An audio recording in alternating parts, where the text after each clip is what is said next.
In 1987, Aaron Beck, the man considered the genius behind cognitive behavioral therapy, gave an obscure interview to an academic journal.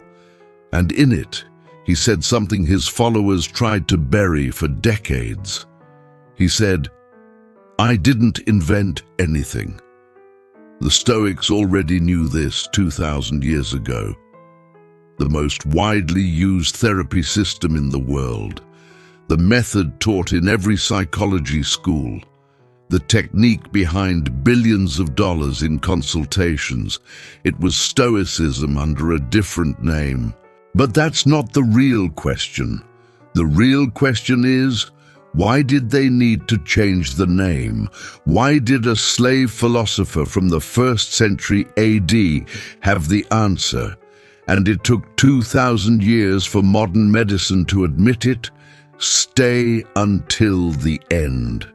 Because the final part of this video will make you question everything you've learned about mental health. But first, you need to meet two men who never met, and yet thought exactly the same way. One was in an office in Philadelphia. The other was chained in a cell in Rome, Philadelphia, 1960s. Aaron Beck is listening to a patient in deep depression. The man can't stop thinking he's a failure, that he's worthless, that he will never get better. Beck notices something no psychiatrist had clearly defined before. This man's thoughts are not reality, they are automatic distortions.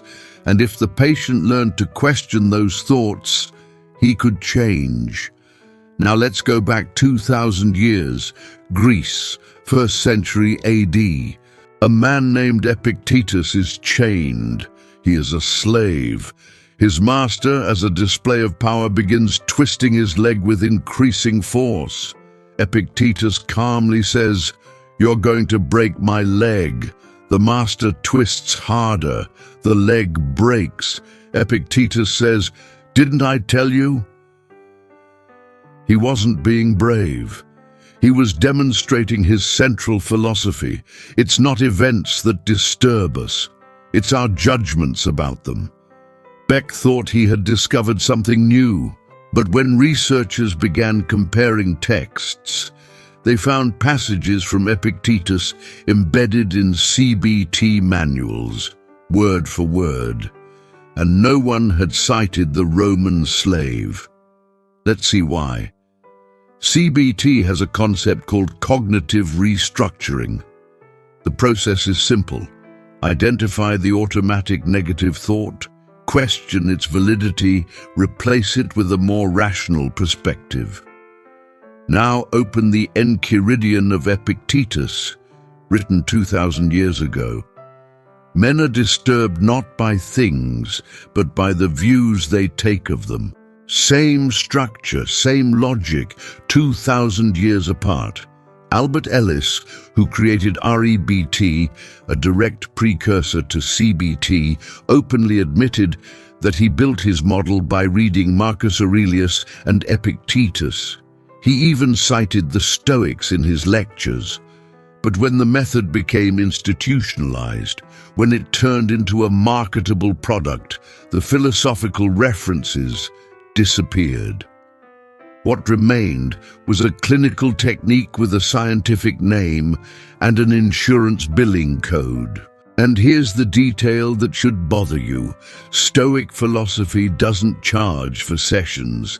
It doesn't require a professional license. It has no patent. It has always been available for free in books anyone can download right now. So the question is, who benefits when ancient wisdom becomes a clinical procedure? But there's something even more disturbing. It's not just that they copied the Stoics, it's that in copying them, they removed the most powerful part. The part the Stoics considered the most important of all, and the part CBT simply ignored. The Stoics didn't just teach you to question thoughts, they taught something modern psychology considered too unscientific to include in its protocols. They taught you to meditate on death, the practice called memento mori, remember that you will die, was at the heart of Stoicism, not as morbidity, as clarity. If you knew you were going to die tomorrow, would you still care so much about the insult you received today? Yesterday's failure? Your boss's opinion? CBT uses cognitive restructuring to reduce suffering. But the Stoics went further. They used awareness of death to eliminate unnecessary suffering at the root. The difference is enormous. One teaches you to manage bad thoughts. The other teaches you to stop needing to manage them at all. Someone who truly practices memento mori doesn't need 40 therapy sessions. They don't need medication for existential anxiety. They are not a consumer. And maybe that's exactly why this element was removed when philosophy was turned into a product. But before you dismiss this as a conspiracy theory, let's look at what psychologists themselves have written in peer-reviewed papers. Because what they admitted is more shocking than any theory.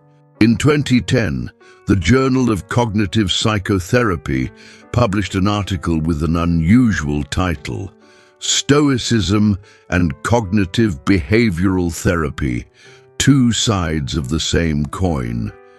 Researchers analyzed the core techniques of CBT and traced their origins directly to Stoic texts, not as a vague influence, but as direct correspondence.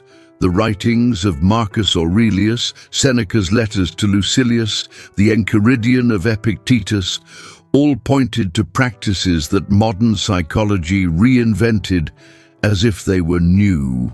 And the most revealing part, when researchers applied pure Stoicism, without clinical language, without therapy rooms, without diagnosis, the well-being outcomes were comparable to or even better than standard CBT. You don't need a therapist to learn not to be a slave to your own thoughts. You need what a Roman slave learned on his own, in chains, 2,000 years ago. But now the practical question, how do you use this? Because there are 3 specific Stoic practices that psychologists turned into CBT techniques, and that you can apply today without paying anyone. 3 practices, 2,000 years of evidence, $0 in sessions. First, the Stoic Journal. Marcus Aurelius wrote his meditations for himself, not to publish, not to impress, to question himself. Every night, what was in my control today? What did I let control me? That's cognitive restructuring before CBT even existed. Second, negative visualization. Imagine losing what you value most, not as pessimism, as forced gratitude. Psychologists call this reverse decatastrophizing. The Stoics called it premeditatio malorum. Third, the dichotomy of control. Before reacting to anything, ask, is this within my control or outside my control? If it's outside, let it go. This single question eliminates 80% of everyday anxiety. CBT calls this internal locus of control. Epictetus called it freedom. Aaron Beck spent decades receiving credit for something a Roman slave articulated while his leg was being broken. The most powerful wisdom about the human mind is not in offices, not in diagnoses, not in DSM manuals. It's in texts that are 2,000 years old, waiting for you to open them. If this made you uncomfortable, good. That means you needed to hear it. Subscribe, because most people will ignore this and stay exactly the same.